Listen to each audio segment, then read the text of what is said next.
노후의 재무 설계의 본질이 무엇일까?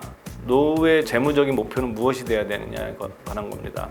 매월 내가 죽을 때까지 캐시플로우가 마르지 않는 거예요. 내가 죽기 전에 몸은 건강한데 현금 흐름이 마르면 그게 바로 은퇴 파산이에요. 그러니까 현금 흐름을 나오게 만들어야 돼요. 근데 내가 그러면 우리가 이제 현금 흐름이 나오게 만드는 방법은 몇 가지가 또 정해져 있죠. 다양한 소득 원천을 확보해서 내 캐시플로우를 만들려고 지속적인 노력을 해내는 것이 사실 노후 재무 설계의 처음이자 끝입니다.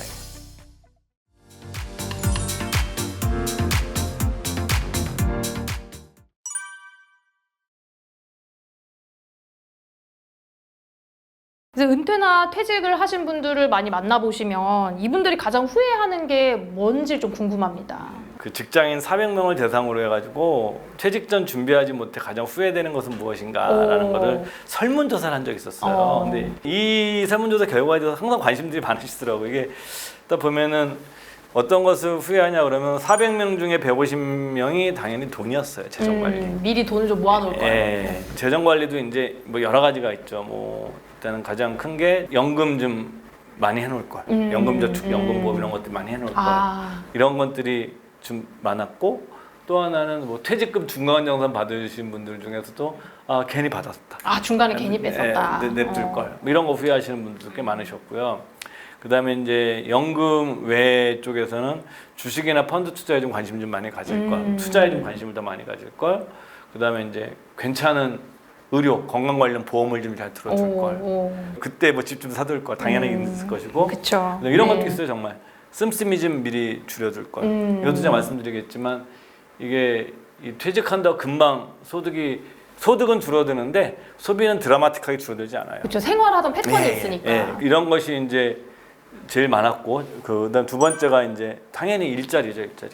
그러니까 퇴직 후 일자리 계획이나 준비를 좀 하지 않은 것으로 후회하셨고 세 번째가 건강 관리, 네 번째가 취미 및 여가 생활, 다섯 번째가 가족 및 인간관계였었어요. 그러니까 일단 보시면 돈, 일자리, 건강, 인간관계 이게 사실은 노후의 네 기둥이에요. 네 기둥을 다 완벽하게 준비할 수는 없어요. 그러니까 많은 분들이 네 기둥을 완벽하게 하는 사람이 얼마나 있을까? 한국에 저는 거의 없을 거예요. 그러니까 있지만 우리가 개념적으로는 이해를 하고 있어야 되죠. 이 네 가지 기둥이고 이 사람들이 후회하는 것들도 다 이 네 가지에 관련이 있어요. 그렇네요. 이것이 가장 또 퇴직의 삶에서 가장 중요한 것이고요. 예. 지금 이제 말씀해주신 것 중에 또 이제 뭐 소득이 갑자기 끊겨서 나의 평소에 이렇게 생활하던 것들을 이렇게 생활의 어떤 패턴이 있는데 소비는 또 줄이지 못하고 그럼 결국에 이제 소득 절벽을 맞이하게 될 수밖에 없는데 이런 경우에 어떻게 우리가 준비를 할 수 있을지 뭐 일자리를 찾아다녀야 되는 건지 여러분들이 이제 먼저 개념적으로 한번 생각해 보셔야 되는 게 노후의 재무 설계의 본질이 무엇일까? 노후의 재무적인 목표는 무엇이 돼야 되느냐에 관한 겁니다. 뭐 여러분들이 젊었을 때는 나는 서울에 아파트를 살 거야, 어디에 살 거야, 이것이 자기 인생의 재무 목표가 될 수가 있죠. 그런 것처럼 내가 퇴직 이후에 내 돈의 재무 목표는 무엇이냐? 뭐라고 생각하세요? 계속 매달 돈이 나와요. 그렇죠. 네. 핵심은 바로 현금 흐름, 뭐 영어로 인컴, 뭐 캐시플로우, 현금 흐름, 뭐 월세라고 표현을 하든 뭐가 됐든 매월 내가 죽을 때까지 캐시플로우가 마르지 않는 거예요. 내가 죽기 전에 몸은 건강한데 현금 흐름이 마르면 그게 바로 은퇴 파산이에요. 별게 은퇴 파산이 아닌 거예요. 그러니까 현금 흐름을 나오게 만들어야 돼요. 근데 내가 그러면 우리가 이제 현금 흐름이 나오게 만드는 방법은 몇 가지가 또 정해져 있죠. 그러니까 예를 들면 첫 번째로 내가 기존에 가지고 있는 자산인데 현금 흐름을 전제로 만들어진 자산을 소유하고 있느냐. 이건 대표적으로 국민연금과 연금 자산이죠. 그래서 여러분들께서 뭐냐면 통합연금 포털이 있어요. 거기 검색해보시면 통합연금 포털 검색하셔서 거기 보면 내가 그런 가입하고 있는 국민연금부터 다 나와요. 내가 예상 뭐 정확하진 않더라도 시뮬레이션에서 대충 나옵니다. 두 번째는 뭐냐면 내가 캐시플로우가 나오는 자산을 내가 사는 거죠. 투자를 하는 거죠. 그래서 뭐 임대사업자가 되든 부동산 월세를 받든 아니면 요즘 뭐 월 배당 ETF를 사든 배당이 됐건 네, 배당 월세가 ETF, 됐건 그렇죠. 뭐 아니면 채권에서 채권 이자를 받든 은행 이자를 받든 이것도 다 이자나 월세나 배당은 다 캐시플로우의 원천이기 때문에 그러니까 이거를 내가 얼마를 받을 수 있는지 내가 갖고 있는 자산에서 그 다음에 세 번째 방법은 기존 보유하고 있는 자산을 활용해서 캐시플로우를 만들어내는 거죠. 대표적으로 주택연금 같은 겁니다. 주택연금. 왜냐하면 내가 살고 있는 집에서 그걸 내가 주택금융공사에 집을 예, 담보로 담보로 맡기고 빌려서 네. 주택연금은 여러분들 일종의 그 대출 받는 거예요. 그래서 이제 그거는 좀 비용이 좀 비쌉니다 상대적으로. 당연히 대출은 코스트가 발생하기 비용이 발생하기 때문에 내가 갖고 있는 자산을 세 가지 분류를 해서 여러분들 한번 점검을 해보셔야 돼요.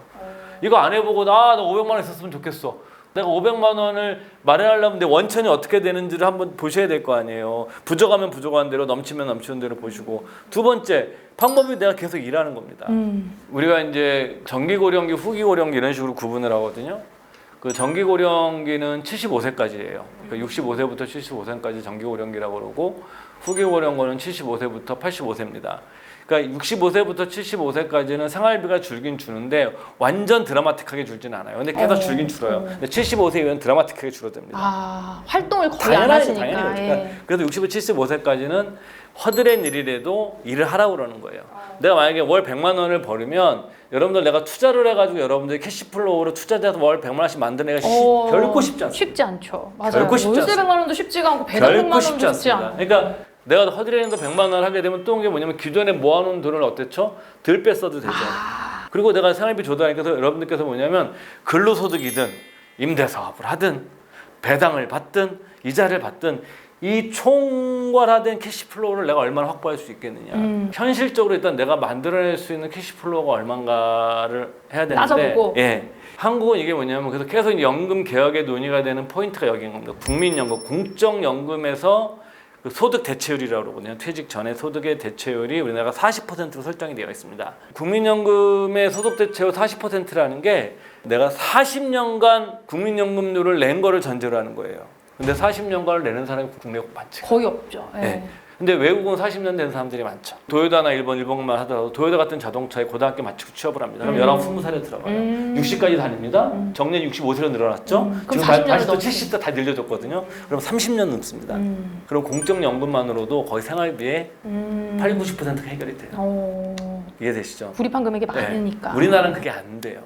우리나라는 왜 안 되냐면 대학 나온 사람 기준으로 따지면 남자들 군대 갔다 와야죠.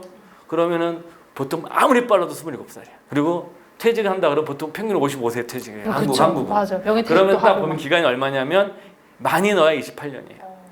30년. 근데 사실은 이 복리 효과는 시간이 길어질수록 더 드라마틱하게 올라가는 이 구간 다 사라지는 거예요. 이해되시죠? 사적연금도 그렇고 공적연금 마찬가지입니다. 그러면 벌써 10년의 차이가 나는 거예요. 빨리 시작했어야 되네. 한국은 이게 공적 제도가 문제가 있는 게 아니에요. 한국 사회에 약간 특수성 같은 게 있는 거예요.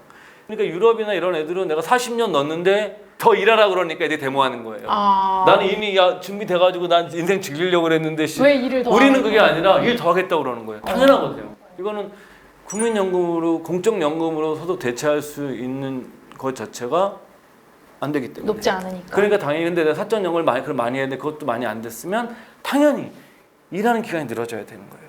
그래서 여러분들께서 뭐냐면 뭐 하나로 내가 막 노후의 캐시플로 해결할 수 있다.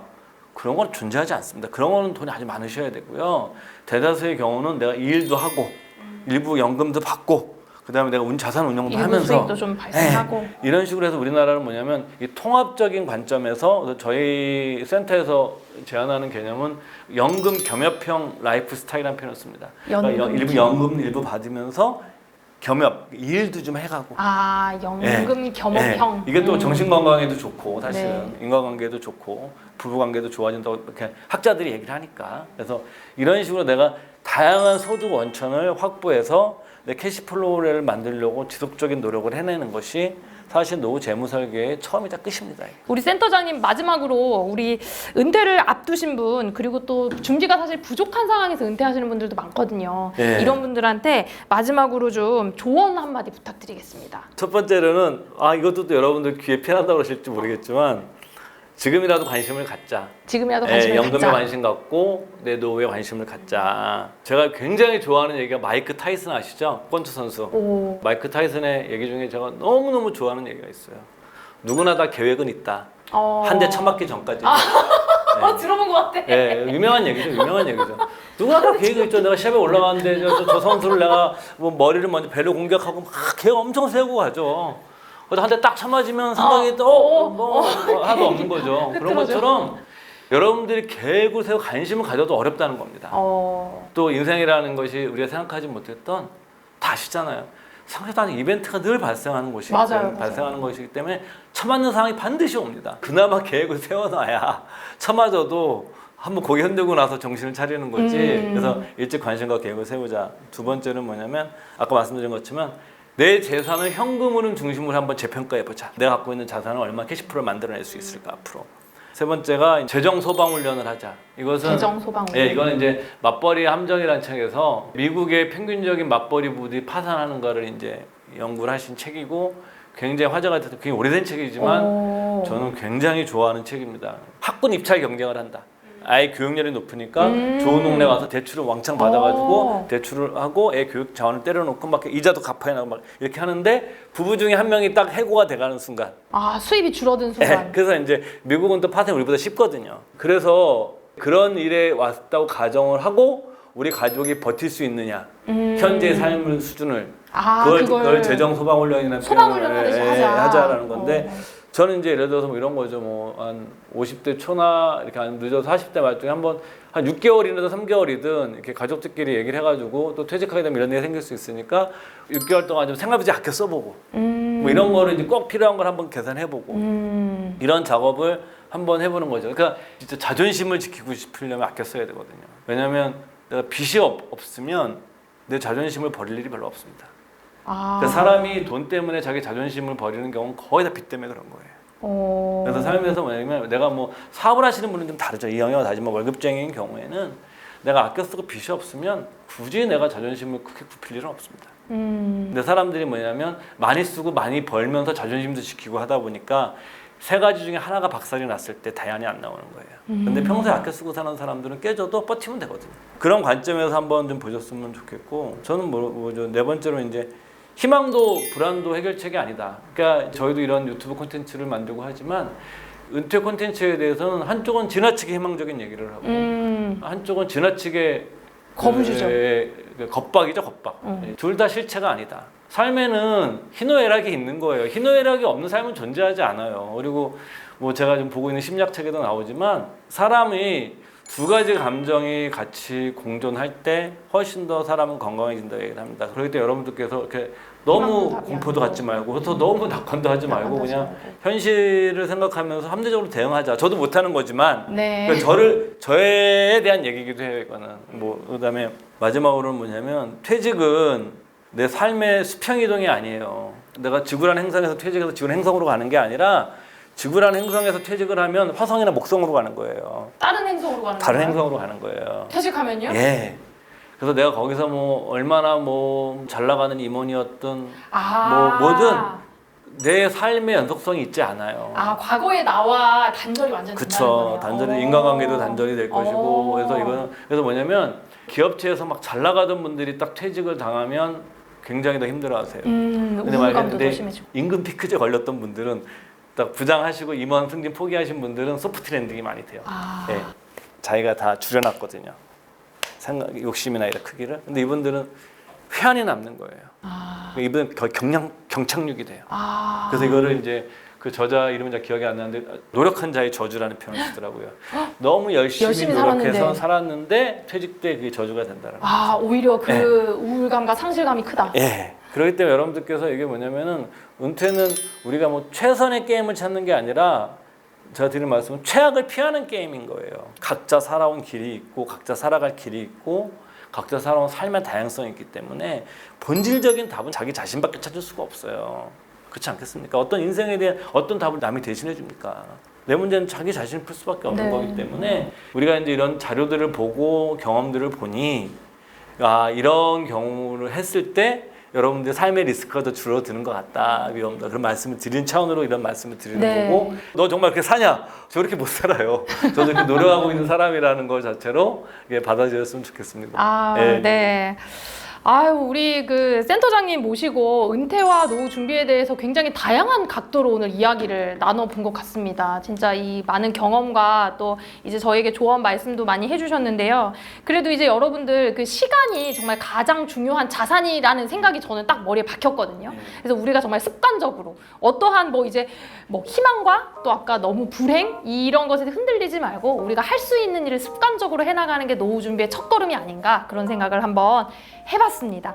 오늘 어려운 시간 함께 네. 해주셔서 정말 감사드리고요. 네. 네, 이제 또 선선할 때 네. 그 시간 되시면은 또 네. 방문해 주셨으면 좋겠습니다. 네, 선생님한테 불러주시면 또 네. 오겠습니다. 감사합니다. 예, 고맙습니다. 네.